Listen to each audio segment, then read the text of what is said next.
Welcome sa Dries TV. Kung interesado ka sa ganitong news, huwag kalimutang isubscribe ang ating YouTube channel. Maraming salamat! Welcome back again sa ating YouTube channel mga kakimpaw, and sa update natin ito ang pag-uusapan natin ay may kinalaman po mga kakimpaw sa magiging lock-in taping po ni Kim and Paolo Avellino para po sa upcoming series na Kopino. Pero bago po ang lahat, bago natin pag-usapan yan, maraming salamat sa inyong patuloy na pagsuporta at pagsubaybay sa mga daily update natin. Kaya naman bilang pasasalamat, narito po ang isang napili kong komento patungkol ito sa naging previous update.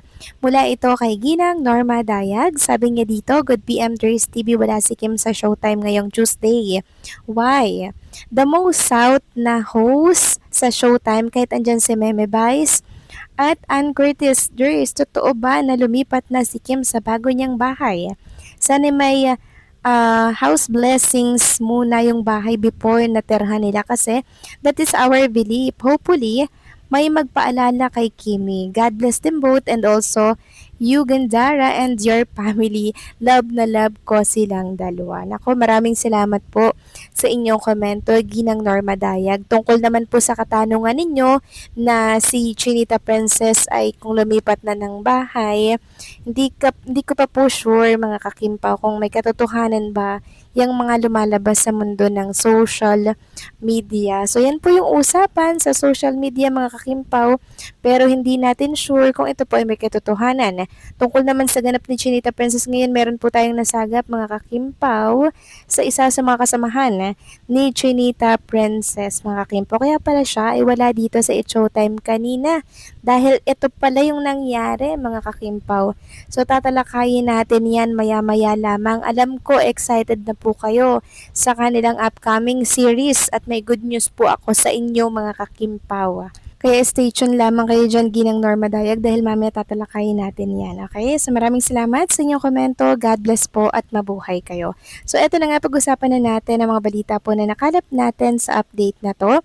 At unahin na nga nating talakayin mga kakimpaw itong naging update ni Chinita Princess sa kanyang Instagram story. So hindi talaga matatapos mga kakimpaw ang araw na to na hindi nakapag-update si Chinita Princess. Diba akala ko nga talagang buong araw wala siyang paramdam. Pero ito finally mga kakimpaw, nag-share din siya ng kanyang update na kung saan binibida niya nga po dito yung isa sa mga design ng kanyang whole bag or House of Little Bunny mga kakimpaw. And sa passenger seat nga po mga kakimpaw, hindi mawawalan ng mirror dyan. Kaya nakapag-mirror selfie pa si Chinita Princess. Sabi dito sa caption, today was great. So bakit kaya parang masaya si Chinita Princess, no? Sabi pa dito, business girly mode activated. Can't believe what just happened. Wow, ano kaya yun mga kakimpaw, no? Medyo nakaka-excite naman itong update ni Chinita Princess. And speaking of House of Little Bunny in the Bag, lubos po ang pasasalamat ni Chinita Princess dito sa isa sa mga nag-purchase ng House of Little Bunny. Sabi niya nga dito, wow, nakaka-happy naman. Thank you so much. So much Sabi kasi nung nag-post, big thanks to Ate Melody. Got my whole bags. Hi Kim Princess Chinita, daghang salamat sa pag-sign sa tanan na bag, pati mga ka-office mate ko, gikilig pod sila nakita ang signature mo. Sila daw talaga yung nag-unbox for me. Thank you so much. So ito po pala yung mga binili ni Ate Melody, yung binigyan po ng regalo ni Chinita Princess nung nakaraan kasi birthday po niya. Ayan po, nakarating na po sa nagpabili mga kakimpaw, mga taga ibang bansa kasi to, at nakakatuwa lang kasi may bonus pa. Nakapagpasign pa po siya kay Chinita Princess. So bonus na lamang talaga yon, kaya nakaka-happy na talaga namang na-appreciate ni Chinita Princess yung post po ng kanyang mga fans na naka-purchase ng House of Little Bunny na bag. Tapos pinadala po sa ibang bansa. Samantalang next topic naman, pag-usapan naman natin mga kakimpaw ang tungkol dito kay Chinita Princess and Paolo Avellino. So ito po ay may kaugnayan kung bakit wala po si Chinita Princess dito po sa It's Showtime. Isa po kasi mga kakimpaw ang nagbahagi ng picture na nasa screen po ninyo ngayon. Although medyo malabo pero napaka-visible ni Chinita Princess mga kakimpaw dito sa malabong picture na to. Ayan po si Chinita Princess. So, ang nakatagay dyan, ABS-CBN Studio 8. Nasa ABS-CBN Studio 8 po sila mga kakimpaw. Marahil para po ito sa Copino. No? So, parang nag-meeting sila, nagtipon-tipon sila para po siguro ipabasa sa kanila kung ano yung magiging role dito ni Chinita Princess with Paolo Avellino. Syempre, mga kakimpaw, pinapamiliarize po nila yung mga magiging eksena nila doon, yung mga magiging linyahan nila doon, mga kakimpaw. Sabi nga dito sa nag-post kani-kanina lamang, is that Icopino? Cause it seems like their lock-in taping is coming up soon.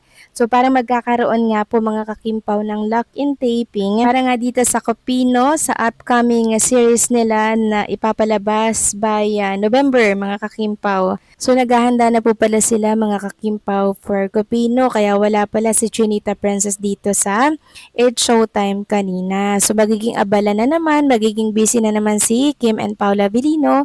Di na naman po natin sila makikita at makakasama dito po sa It's Showtime kasi syempre ipaprioritize po nilang tapusin itong Copino. Magkakaroon muna sila dyan ng mga script reading, 'di ba? Tapos arami pa po nilang gagawin dyan bago po magsimula ang lock and taping. Kaya ihanda po natin ang ating mga sarili, mga kakimpaw, dahil mamimiss na naman natin ang sobra-sobra si Chinita Princess dito po sa It's Showtime. Kaya habang nasa It's Showtime pa po siya, mga kakimpaw, sulitin po natin yung panonood kasi darating po yung mga buwan na wala naman siya dito po sa It's Showtime. So pahirapan na naman po tayong makakuha ng mga update mula po sa mga kasamahan ni Chinita Princess, lalo na po kung masyado nilang iniingatan yung mga eksena kasi syempre ipapalabas ito, mga kakimpaw, sa isang malaking platform na kung saan talagang hindi po biro, mga kakimpaw, kaya iniingatan po nila yung mga eksena na makalabas